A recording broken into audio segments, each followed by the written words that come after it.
Hi, everyone. I'm Amy, And I'm Audrea. and this is the right crowd. So grab a cup of coffee, Love that. Or a cup of tea. maybe a little something on the rocks, and let's get started. I know, Yeah, isn't he cute? it is. I love that it's one of those gnome things. So that's the girl, and that's the boy. That's fun. That's super fun. So if you guys have been watching the channel for a while, you know we always, not always, but sometimes we have different mugs and things we share with you in our opening. I am in Arizona, so I'm not at home, so I don't have my collection of fun mugs and vessels. But I'm building it up because I'm in Arizona and apparently I'm going to become a snowbird. So I have to build up my mug and book collection in Arizona. So you guys are going to see shots of I've been doing some book collecting. Speaking of, we are here talking about 27 Essential Principles of Story by Daniel Joshua Rubin. And this is the right read. So where we actually workshop a book and go chapter by chapter and how we apply it to our writing and the things we are learning. And we are on chapter 3 of this book. And chapter 3, the principle is explore all endings, which is fascinating, a fascinating principle.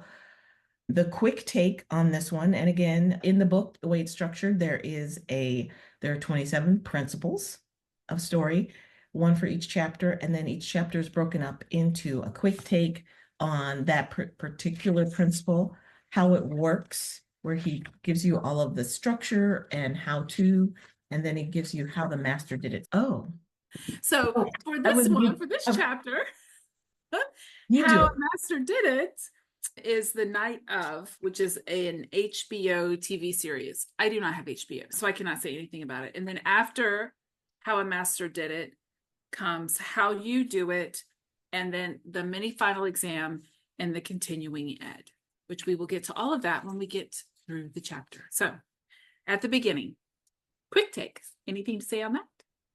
Yes. So he talks about in the quick take, the end of your story is where we determine whether the journey was worth our time. So we've all read books that we get to the end and we're going, really? I spent all this time and you're just going to wrap it up like that? Or I don't feel satisfied, or all the questions didn't get answered and Yes. not on purpose. He says a great ending fuses both logic and emotion. And I thought that was a great full quote because that's what a great ending does. You feel emotionally satisfied and everything makes sense at the end of the book. So I thought that was a good explanation for why endings are so important. And in this chapter, he takes you through exploring all possible endings for your book or story so that you are getting to the ending that is the strongest and the best fit for the story and is most satisfying for your reader. Right. So in how it works, what were your takeaways from how it works, Amy? So, how it works. He talks about at the very beginning of this section to carefully consider your setup, what your audience expects to happen, and then look for ways to exceed their expectations. Yeah. He says you want your ending to be the most impactful and insightful that it can be. He also says that elite writers will think of all the obvious endings Yeah. and I love that because I'm one of those people, and it's so frustrating, and I try not to do it.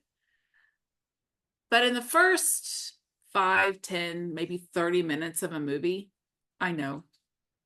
I know. So I love it when a book or a movie, I get to the end and I'm going, oh my gosh. And then I think back to the setup and all the pieces where did they actually give me enough information where this is what I could have figured out? Like, and I think that's how my brain thinks, right? So I literally just listened to a book on Audible called A Test of Wills. Hmm. It is book 1 of the Ian Rutledge Inspector something or another, whatever. The whole time I'm going, well, I guess it could be this person. Well, I mean, this person makes too much, like they're making it too obvious that it could be these two people. So I know it's not going to be those two people, right? You get to the end and find out who did it. And I was like, oh my gosh. And then I started thinking back to all of the ways that they brought up this character. And I was like, it was right in front of me and I didn't even see it. And I loved it. OMG. And it wasn't that the book was that great. It was that I couldn't figure it out. That I want to listen to the second one just to see if I can figure it out. Because like the writing was so good that it kept you guessing literally until the reveal. And you're like he reveals it. And you're like, oh, okay, yeah, I guess it's that person. Except it's not. And you're like, oh, like it was so great. It was so Oh, great. I Yeah. written that down. That I love it when an author can do that, when they can pull it off, when the ending Yeah. is so surprising and you don't know what's going to happen. And there's some, don't get me wrong, there's some that I can figure out at the beginning, but I'm there for the ride. I'm there for how we put the clues together and who Yeah. happens along the way and the character development, all that stuff. If it's done well. If it's not done well, then I'm probably not going to stay for the end. I love that you pulled out that he says an elite writer will think of the most obvious and then do something different Mama. at the end, which it's like, oh man, if only. And that's a great exercise for your own writing is to just write out all the possible endings and then throw those away and come up with something new and different. And that is something that I think John Truby suggested that in terms of when he talked about writing transformational fiction or blockbuster fiction, which transcends the genre, basically. And he gives examples of books, movies, and et cetera, that transcended the genre because they took the expectations and they gave you what you wanted, but then they did something different. They did a mashup or they brought in something new that was just as satisfying, but it was unexpected and great. Yeah. So he talks about the 6 qualities of a great ending, and he gives examples of those. The qualities are meaningful, inevitable, and also surprising and just, and then emotional and authentic. So those are similar to some of the other qualities of the other principles that he talked about. But I like how he talks about those. And again, we're not gonna read the book to you. You should have the book. If you're watching this episode of The Right Read, you're in the book club and you do your homework along with us. You read the chapters and put your insights into the comments, please. But the just really stuck, the surprising and just. The best books, surprising endings, surprising best movie, surprising endings, but also just. It can't come out of nowhere. And we've heard about that in conference classes and other books about how, what is it called? The Dios Maxima? I can't remember. I'm not saying it right. It's a Latin term where writers in olden days used to have the gods fix things for the people, the characters in the story, and that's not fair. So it has to be a just ending that we could follow along. And one of the principles in writing a good mystery, a good locked door mystery or puzzler mystery, traditional mystery, is that the readers are reading along with you as though they were a detective. And they want to get to figure it out before the detective in the book does. But whether or not they do that, or you've written it so well that they couldn't figure it out, like apparently this Ian Rutledge book, they have to have all the clues. So it has to be a just ending. I like that it points out that just because it's a just ending doesn't mean that what happens to the character is necessarily fair. Yeah, They are not the same thing. they So are. I like that he points that out.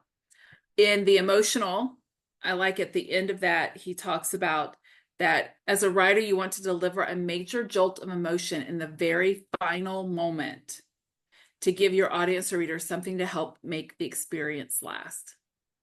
So, like the book I just gave an example of, that's the very end of the book where you find out what happens. That's making me want to read the second book just to see if it's really like kind of like, was it accidental that it was so like hidden, or was it purposeful?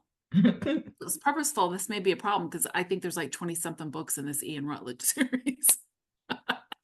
Oh Which my. is good, Yeah. it'll get me off of James Bond, but still. Well, I'm Um, at the end of the MC Beaton series, so I'm at the point where I'm waiting for every book to come out, and I don't like that. I don't like to wait. I like to have them stacked up so that I can read one and go on to the next one. So I might take a look at the Ian Rutledge, although I have many series that I skip around in for that reason. where I can wait for the other book by going to the next one in another book. But I'm going to check that out. Another example, it's not in this chapter or the book, of a really good ending. And if you're one of those people who figured out the ending to the movie The Sixth Sense, which came out many years ago with, what's his name? The name of the actor. Oh, Bruce Willis. Bruce Willis. If you figured that out from the get-go with no spoilers or hints, when that, like, you were sitting in the audience and you knew the ending of that, I don't want to be your friend anymore, Amy. Because I did not figure it out. I was so blown away by the end, and many people The were. whole audience was. They were all Yeah. like, and I was like, good, I was right. Yeah. Oh my gosh. And then when I've rewatched it several times, and when I rewatched it, I'm like, oh, of course, yes, that makes sense. It was so just, but so surprising. Yeah. That's why it was a blockbuster. All right. So he talks about how it works. And then the example of how a master did it the night of. I actually, it's not my favorite genre, but I did see part of the series. I didn't watch all of it because, again, it's not my particular cup of tea, but it got lots of kudos. And that's The Night of, which was on HBO. It's probably on Netflix by now because it came out in 2016. He just goes through every scene of where it goes back and forth between, is that character guilty or not guilty, and then it gets to the end. And in this, his example of how a master did it for this series, limited series, The Night of, and he explains why it was surprising, and but why also it was just, and also that I love how he puts in here, just because he tells you what genre it is. It's neo noir, so new noir. I used to read noir fiction, Noir, just in case my pronunciation is messed up, Noir, when I was a kid in high school. I used to love it. I used to love all of the, James Cagney, all those, the black and whites, and reading that kind of gritty noir fiction, until I realized that the execution of those books might have been great, but I had a very dirty or gritty feeling after reading those. They're depressing by design.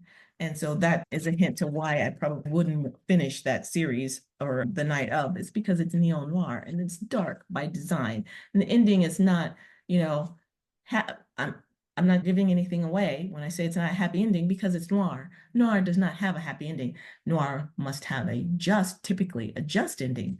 But bad stuff happens in noir to good people, and I don't like it. I don't like that. I don't read this kind of stuff, which is probably why I never even looked at it. Like it's Yeah, not my cup of tea. the dark stuff is not so much for me. Not my cup of It's tea. the cozy mystery author, traditional light romance Well, reader. I don't mind killing people.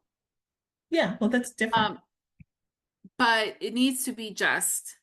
And if a good person dies, then the person that did it, like, it needs to come out the right way. Yes, there must be justice. It's not me. But that's okay. There are some people, there's a couple of Facebook groups I'm on where they're like, I need something that's going to make me cry my eyes out and leave me Yeah. awake for days. And I'm like, no. And there's a trend these days where they're saying that cozy types of books, whether it's cozy fantasy, cozy sci-fi, cozy mystery, or whatever it is, are trending up in popularity because people feel real life is noir right now. Things that are happening are, they consider them unjust. And that we didn't get a happy ending with blank or whatever situation. And so people are looking for that cozy feeling of safety and justice, and the good guys win in media, in movies, and in books right Right. now because of that. And there are some people who go the absolute opposite. So I've seen trends where cozy books, happy ending books are going up, and romantic comedy is coming back in popularity, but also horror is going up too. So there's some people who, when things are bad in real life, they're like, well, it's not as bad as this horror. Let me watch somebody get their head chopped. So whatever floats your boat. You know what? I will say that I do like books and movies based on real life. Mm, That, like, his example in The Authentic is Schindler's List. I want to know those stories. yes. Sorry, we got real deep right there. Yeah, we did. Okay, so Did you have anything else to say about that, or moving on to how you do it? Okay, so no, I don't have anything else to say about that. Okay. So moving on to how you do it, he gives you bullet points on how to get your ending where you need it to be. And he doesn't, he refers back to, if you look at our last video on chapters 1 and 2, he tells you what a CDQ is, and he Mm, gives you all of the explanations of all the things that he's talking about in the rest of the book. So he goes out and he explains, he actually has a couple of different examples in this section on endings. He brings up the brief, wondrous life of Oscar Woe. He brings up um, Bruce Springsteen in a song that he does. He also brings up another book, but I can't figure out what the name of the book is in this one. But he basically is like, brainstorm your ideas, aim for quantity, and then there's no downside to exploring yeah, bad ideas. And I like that. And I think the reason I like that a lot is because, to me, as you explore bad ideas, little good things could be dropped in that you can pull out right. and make into something. And just because it's a bad idea for this particular thing you're working on doesn't mean that it's going to be a bad idea for something else. So I like the thought of brainstorming it out. And then you should never, in my opinion, you should never get rid of anything that you write, good or bad. Yeah, I'm of Save that it in a mind. file somewhere so that when you need an idea, or maybe you need an idea and you know it's not in this group, but you think reading through these ideas will help spark an idea that you're looking for. Like, so I like that and then he says, read through your list of possible endings and trust your gut. Yeah. Consider who you are at your core. I like that. And I'm going to bring out the quote he says from Bruce Springsteen. I really like Yes. that quote. The line between your very worst idea and your very best idea is paper thin. So, hence the whole going through all brainstorming all the different endings and ideas for how a story or a book could end. And then next, we go into the mini final exam. So he paints Oh, wait a minute. I want one more thing to say. yeah. Right before the mini final exam, he says, does your idea knock your socks off? Mm, If not, which of the criteria does it fail to meet, and work with it until it does? love that. Love Love it. it. Yeah. Okay, mini final So exam. if you are before we go on to the mini final exam. So if you are following along with us on our channel and reading other craft books that we've read or recommended, that's basically the blueprint for how to apply this principle to your own writing, no matter what genre you write. If it's romance, YA, children's lit. But anyway, so that's a really great example for how to apply it to your own writing, whether you're drafting your first draft or you're editing your next or 15th draft. Anyway, on to We the won't talk about the number. it's all good. It's part of the process. You know what? I remember way back when we first started talking, I was in a class or listening to a class where they were talking to some editors. They were interviewing some editors. And there was one editor that said that they always ask authors, how many times have you edited your draft?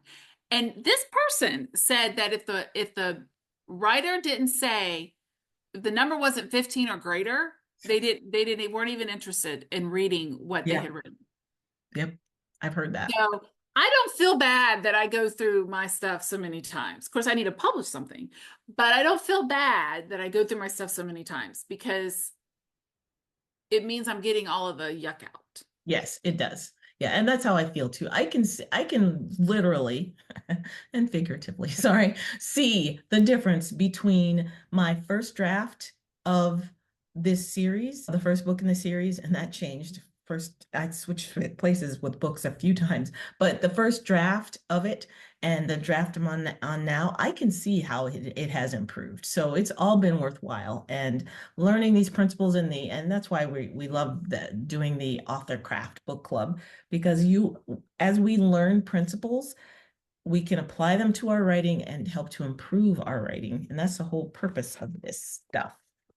So now on to the mini final exam for the Explore All Endings Chapter 3. He paints another scene. And after he paints this scene, he says, based on this setup and the 6 criteria for a knock your socks off ending, which of the following endings is the most effective? And I really think that as you're reading through the how to do it and the examples, by the time you get to that mini final exam, I love that you should be able to pick the best ending. Even if you read it the first time and you pick the ending that you would like, and then he tells you what the answer is, you can see why that is the best ending for a better book or story. Even though I like a different answer than what he gave. I know some of these I was like, but I don't like that answer. It's I mean, sad. I like the answer. Yeah. However, based on the choices he gives us,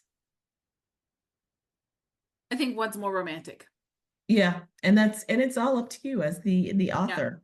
And he explains why the answer is the correct answer for this right, particular example, which is right. nice. I mean, it goes with his example. Yes. Yeah. So, Yeah. so in continuing ed, it's The Hurt Locker, and I will say that I did not watch The Hurt Locker. Too close to home for me. Yeah.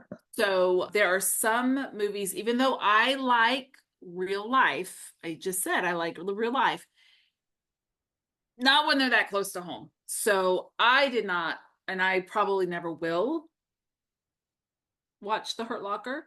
Did you watch it? I have not, and I never will, although it's critically acclaimed. I Oh think yeah. it might have Oh yeah. won Oscars. I'm not sure, but it's again not in my wheelhouse, and again too close to home, and it's too sad for me. Yeah. But that is your continuing ed. But the other great thing about this book is even if you are not familiar with the examples he uses, after you've gone through what the principle is and how to apply it, you can think of other examples. Like in that last chapter on endings, the sixth sense was not one of his examples, but it is an example of an ending that meets all those criteria. Or yeah. Or like A Test of Wills that I was talking about, the book that I was reading. Yeah. Yeah. So that was quick. Anything else you want to talk about for chapter 3? Nothing else for me on chapter 3. If you guys have comments on chapter 3 or other good examples on mind-bending endings that meet all of those criteria, please drop them in the comments, and we'll move on to chapter 4 for this episode. Chapter 4. I like this because we can't read the quote because it's got a bad word in it. But chapter 4 is connect with therefore, not and. And I am a connect with and, not but person. So I don't say, even though I just said it, I generally don't say but in a sentence when I'm talking, Yeah. because when you say but, you're negating, like you're saying everything that I said before this is irrelevant. Yeah. So my intention is to say and. So this one, I'm like, look, I already don't say but. But now you don't want me to say and. Okay. So so our quick take gives us an example, the layout of what he's going to talk about. I do like that in the how it works. He says that when you connect events using therefore instead of and, your options decrease. Yes. Well, so this principle, I really like this principle, and I had to reread this. And I've read this principle in other formats on, blogs from other authors, a similar take on this principle, the use therefore, not and. And I read this many times because it's a really good explanation of why you should use therefore and not and, because and is takes out that conflict. So you're saying this happened and this happened and this happened and this happened. And it's, we've all been trapped by a person, may have all been trapped by a person who doesn't tell a good story at a party or at a business event, and they just keep going on. And then this happened, and then I told the cabbie this, and you're like, get to the point. I have a tendency to go like this. Like, could Oh we my. Yeah. move it along, please? Yeah. So I love the explanation for this principle and how it's applied and how it can improve your story, because you don't want your story to meander. And when you use but, I'm not sorry, not but when you use therefore, so this happened and therefore this happened, then that's a better story than and this happened and this happened and this happened. He says that when you use and, literally anything can happen. However, when you say therefore, you have to work within a logical frame. Yeah. And I like that. It's a good explanation of it.